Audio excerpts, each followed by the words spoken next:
the Bob Mills Weather Center, the Oklahoma weather expert, David Payne. Back here the last couple of hours, and this is what it looked like when the tornado is leaving Matador, Texas. Bowcaster pulling into town.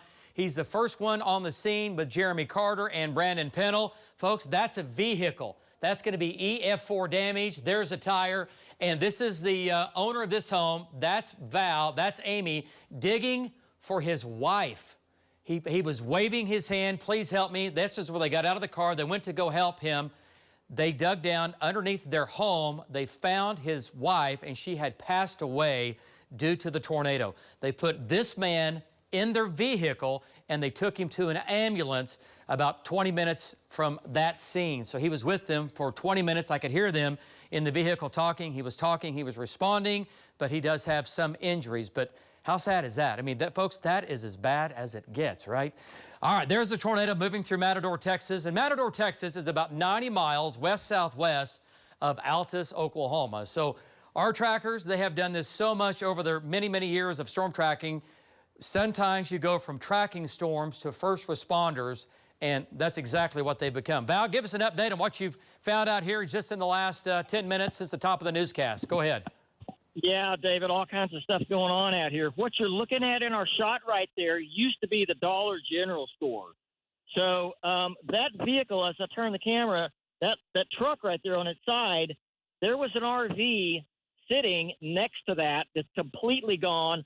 A man came up to our truck a while ago and said, my coworkers were in that RV. We're looking for him. And so we just got back. We were part of a search and rescue team with a bunch of emergency people out here. We walked a half a mile back to the south, saw cars that were wadded up like a tin can, axles twisted, crazy stuff that we never found the RV. So they are still out there looking for that RV with two people in it. It's possible it might be in a pond out there. We saw some stuff there. But, David, we've driven all around town, and this is all consistent with F4 damage at least. Very, very violent tornado hit Matador, Texas. Back to you. All right. Great job, Val and Amy. And I know this is not easy for you guys. You guys have done this a lot, but it doesn't matter how many times you've seen all this. It is always hard to track something like this, and then you have to see this, right? But Val and Amy, Jeremy Carter, Brandon Pennell right there helping people out, okay? That's what we do. Let's get back to it here. Lynx 1. That supercell is still alive and well, still a tornado warning on it.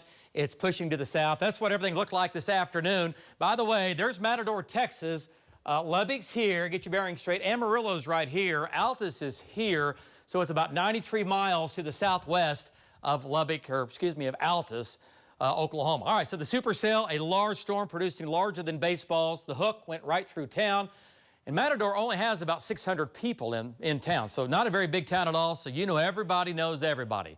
All right, so tomorrow's storm already developing in Colorado. That is headed to Oklahoma. Let's bring it in here. Tonight's pretty quiet.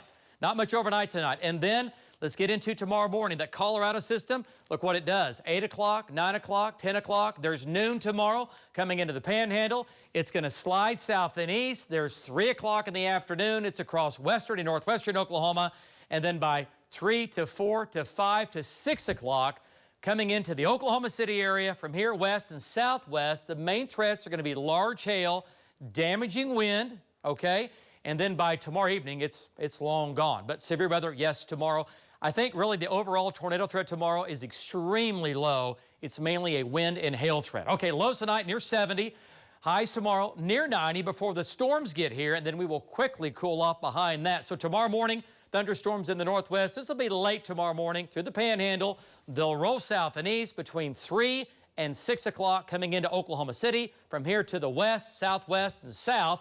And then for tomorrow evening, southeastern Oklahoma moving out. So yes, my storm zone tomorrow, Oklahoma City to the west, to the northwest, to the southwest, up to quarters. Might see some golf balls in there. Wind 65 miles per hour. Might have a couple of gusts close to 70, and there might be some golf balls in there. And then we still might see a few more showers and storms on Friday. We'll have to track that. It really kind of hinges on what happens tomorrow. Your weekend, hot and dry. Next week, the heat wave builds for the middle and end of next week.